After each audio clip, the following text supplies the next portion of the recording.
So, Lock it. The Shining. Oh, wait. I just thought of this.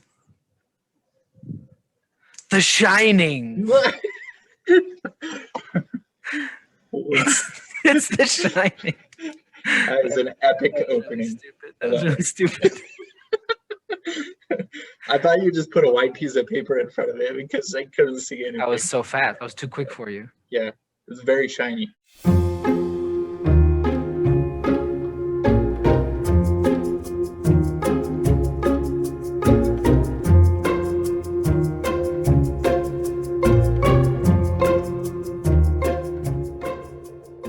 So, welcome back. It's been 1 week since our last video.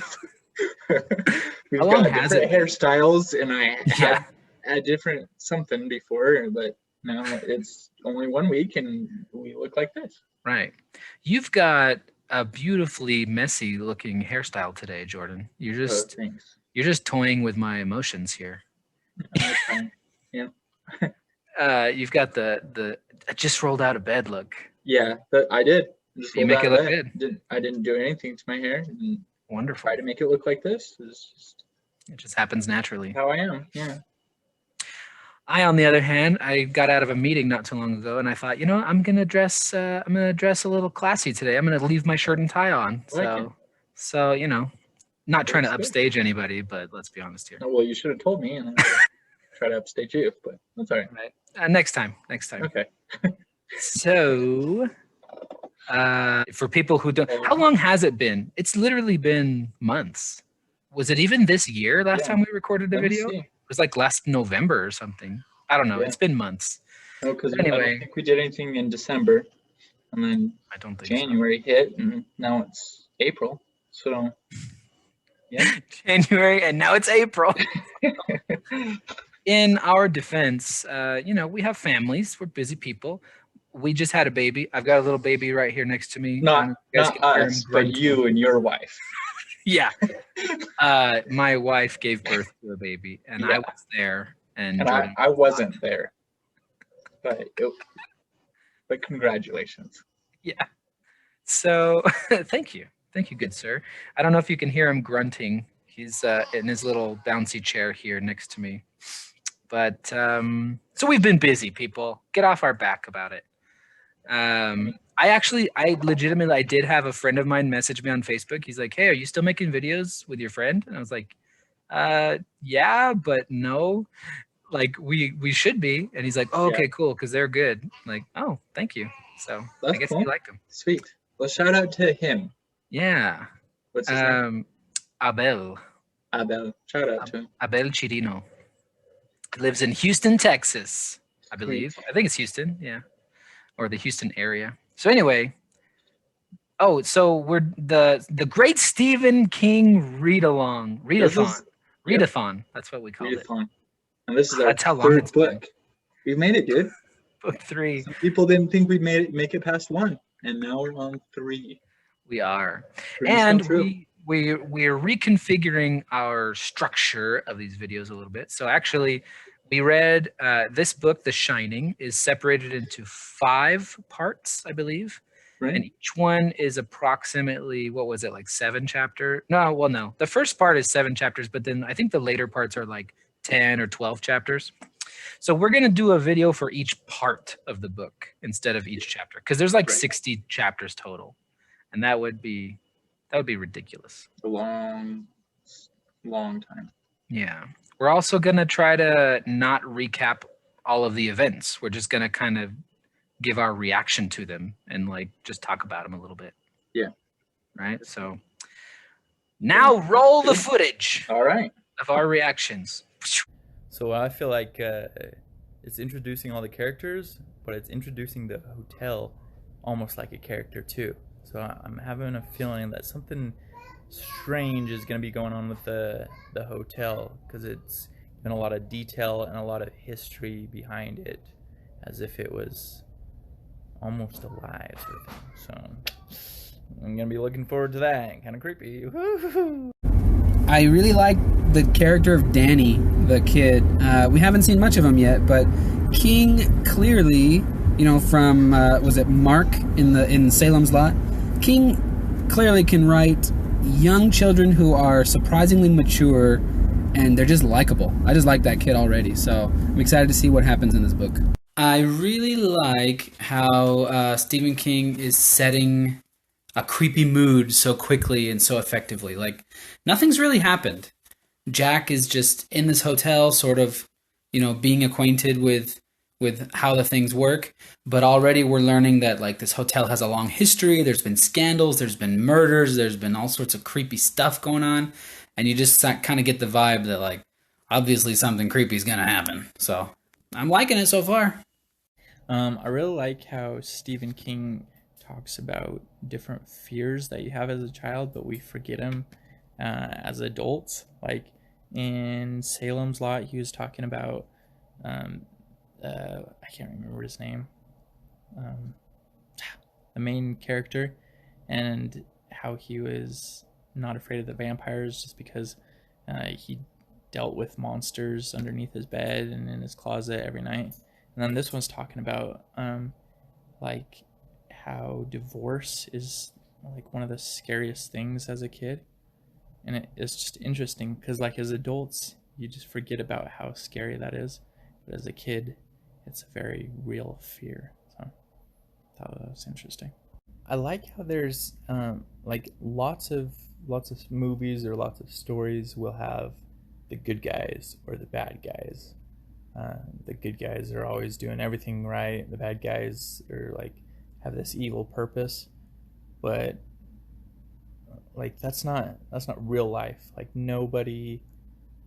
I feel like nobody intentionally, most people intentionally don't go out and do things and think, I'm gonna do this and I know that it's bad. Well, I feel like Stephen King does a lot to make his characters complex, where like in this one, how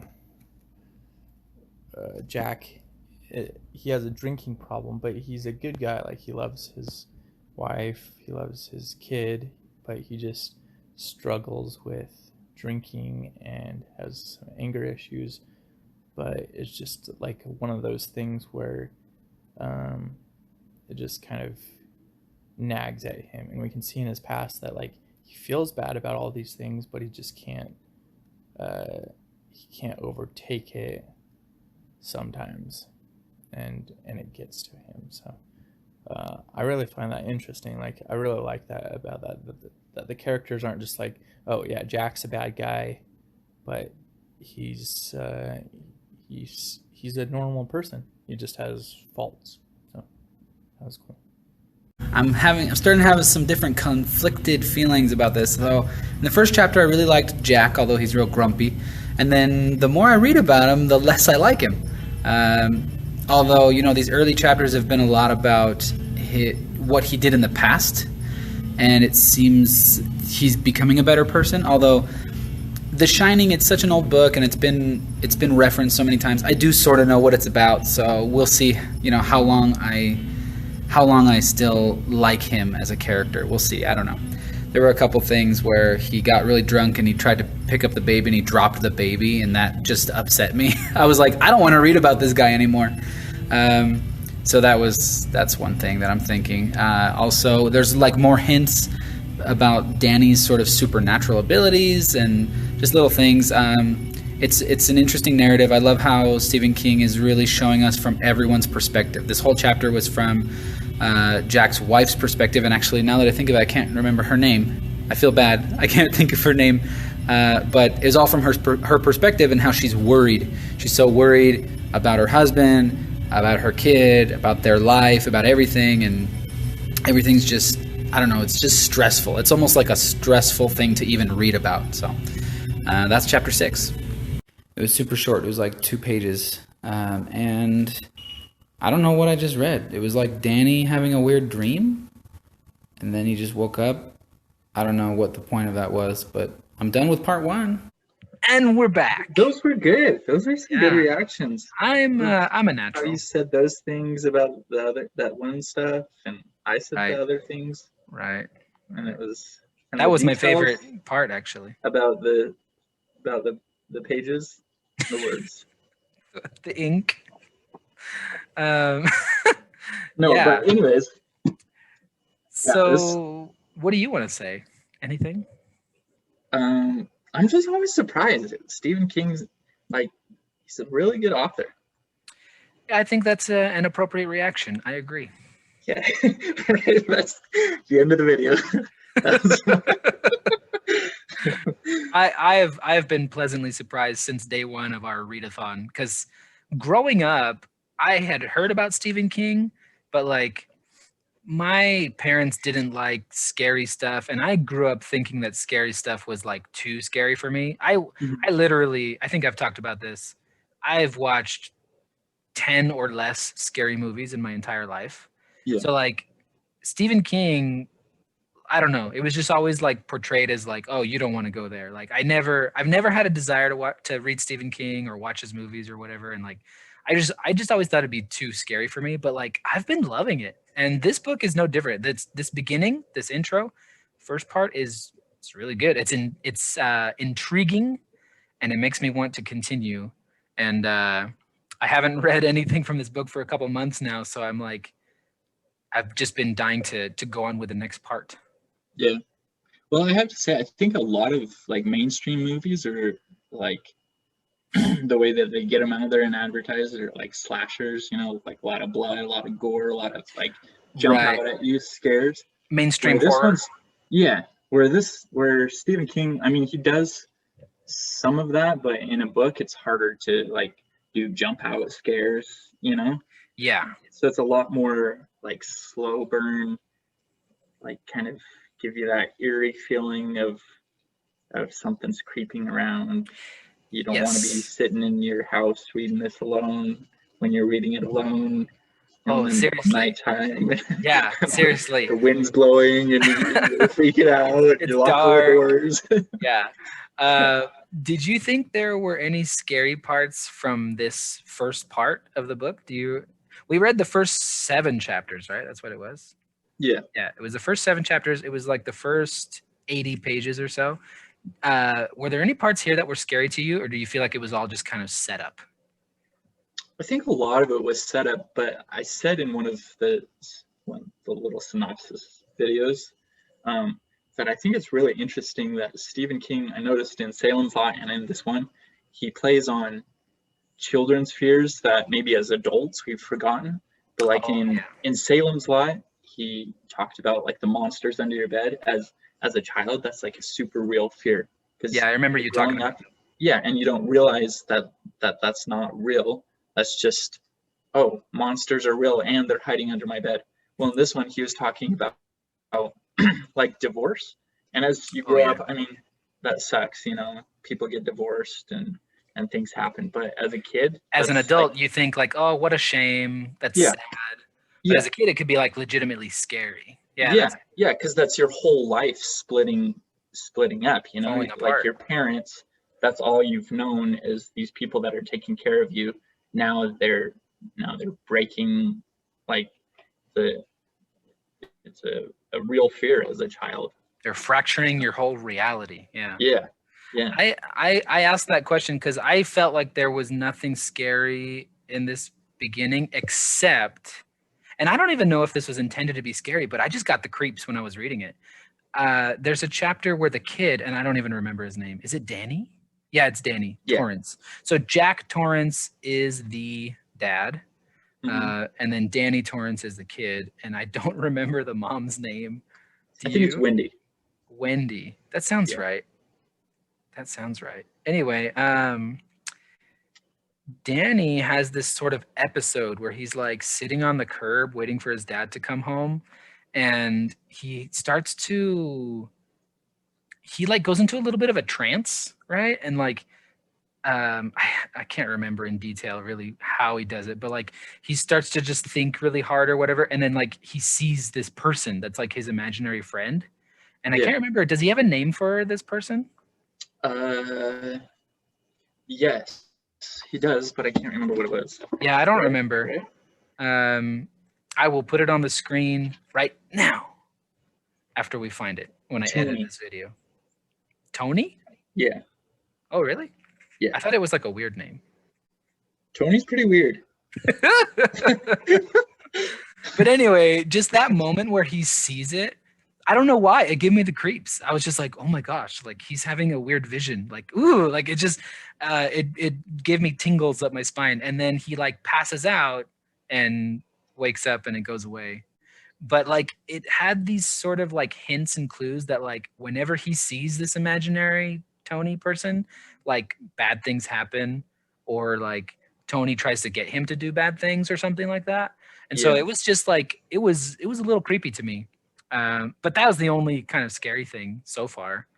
And then, well, Jack, he has a job interview at the beginning, and he's going to be like the groundskeeper basically of this old hotel like up in the mountains in Colorado Right. for the winter.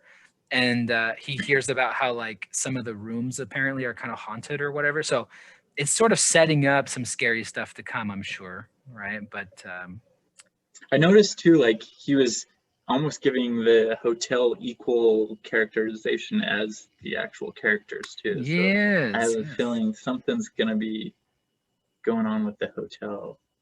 Yeah, when he was getting like a tour of the hotel from that older guy, it did have that vibe, right? That like the hotel itself was almost like a character, it was sort of like a not alive, but like it has a presence.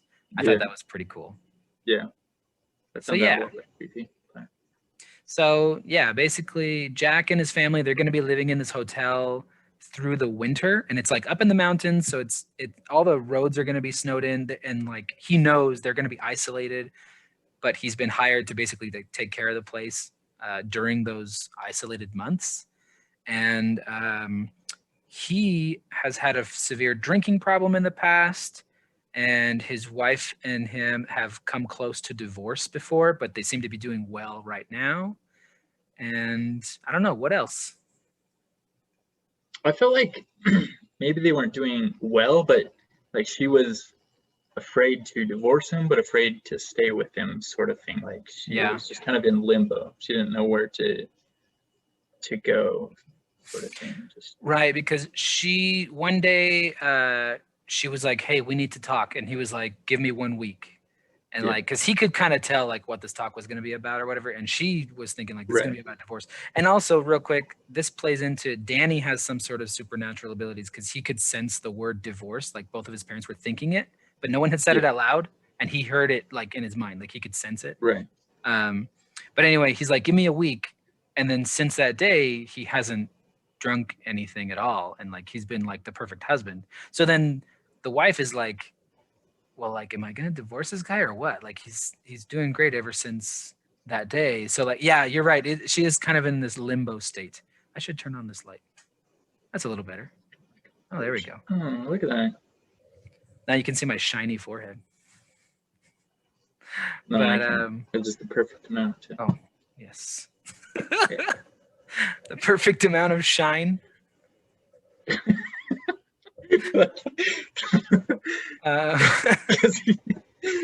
I'm like one of those fish that has like a light in the front, and like I attract like it's the perfect amount to attract whatever I'm trying to attract. I don't know.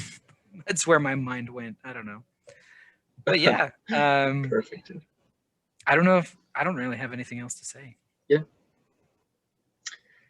Let me see. Which is good because we should keep these videos short. I think that was about it. Oh, I think the one last thing I just want to talk about is no. I already said no. I mean, this wasn't like a jump out scary. What? No, I'm just kidding. I'm just. Time's up, man. Oh. No. Tell me, Jordan. My viewers. I'll give you. I will. What am I talking about? I'm such a jerk. You are my. I'm not giving you any opportunities. We are colleagues here. We're equals. Yeah, professional colleagues. I like that. Yeah, and so you have the right to say whatever you want. Do I have the floor? Yes, you have the floor. Thanks. Right, now that I've been presented the floor. The floor would like to recognize Mr. Jordan Blomquist has some comments. Thank you, ladies and gentlemen and jurors of the whatever they say. Anyways, just when he went down the dark alley of like breaking Danny's arm. Just that Oh moment. yeah. Yeah, I just thought that was scary in a sense of I've just had that sort of feeling before, not of like breaking my kid's arm or anything. I Where want to put that out there. But just, incomprehensible rage where you just black out and you wake up and yeah, your kid's on the floor. just that instant of huge change. Like when you get in a car accident and you realize, oh, did that just happen? Like this is going to be a big change, and there's going to be a lot more steps after this. Or Are you referring to your car accident in Spokane? That was crazy. that was crazy. He got in a bad car accident, people. It was a pretty wild story. Yeah. I wrote a song about it. It was pretty wild. Oh, that's right. Forgot about that. But I don't know.